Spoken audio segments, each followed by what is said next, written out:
Hello guys, আজি আমালোক শিকিম class 4 পাঠ 14 গছে যদি খোজ কাঢ়ে কবিতাখিনিৰ যিখিনি বাকি আছে সেইখিনি মই আজি কৰি দিম। প্ৰথমটো এইটো কৰি দিয়া নাই মই। শব্দ অৰ্থ মজা মানে সোৱাদ, বিলাই মানে বিলৰ চাওক, লাগি মানে একেথৰে চোৱা, লগৰীয়া মানে বন্ধু। ইয়াৰ পিছতো আছে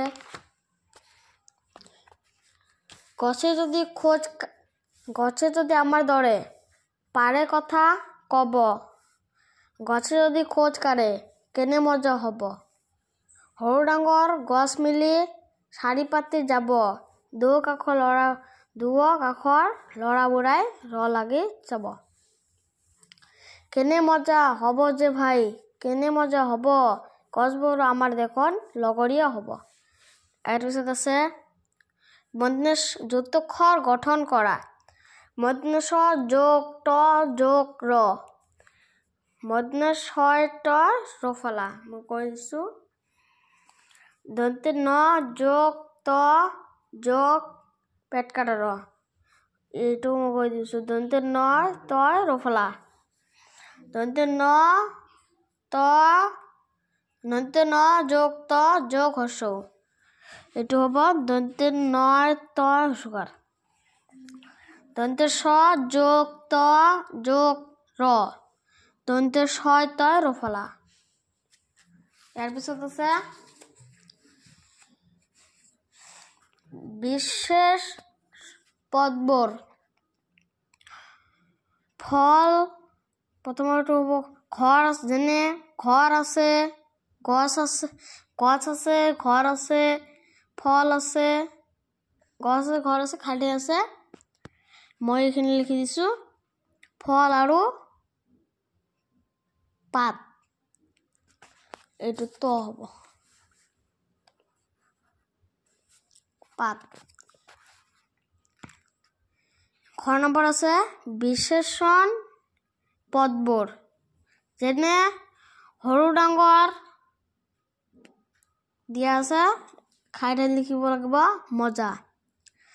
নম্বৰ ক্ৰিয়া পদবোৰ, যেনে কাৰে, কব, লাষ্টটো হ'ব দিয়ে।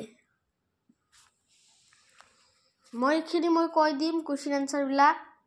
এবাৰ পঢ়ি লওঁ। গছে আমাক কি কি দিয়ে? গছৰ পৰা আমি কি কি কৰিব পাৰোঁ? গছ নাথাকিলে আমাৰ কি হ'ব? এইখিনি আজি আলোচনা কৰিম। গছে আমাক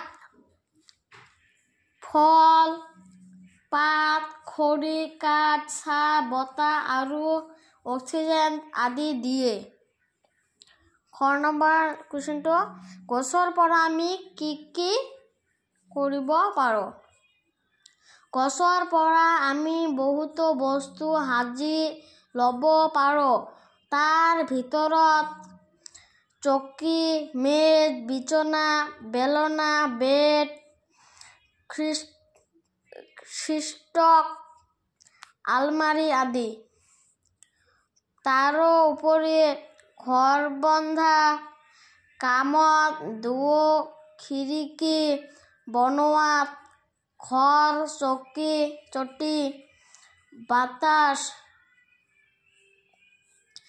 দিয়াত কাঠৰ প্ৰয়োজন হয়।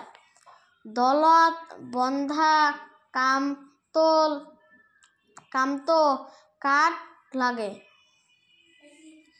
নম্বৰ গছ নাথাকিলে আমাৰ কি হ'ব? গছ নাথাকিলে আমি জীয়াই থাকিব নোৱাৰিম। গছ নাথাকিলে মই অক্সিজেন, খোৱা শস্য, ফল-মূল, ফুল আদি অভাৱ হ'ব।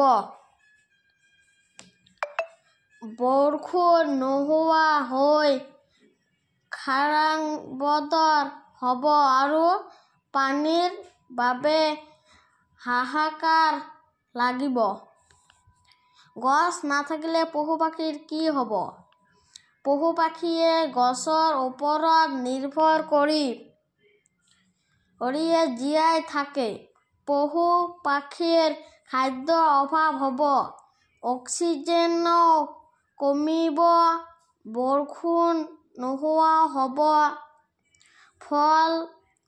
ফলত পশু-পক্ষী মৰি যাব।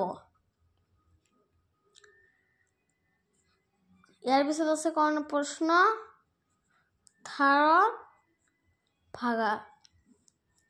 গছৰ ওপৰত গুটি, গুটিৰ ওপৰত গছ।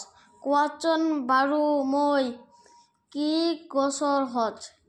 এইটো হ'ব আনাৰস। হ'ব।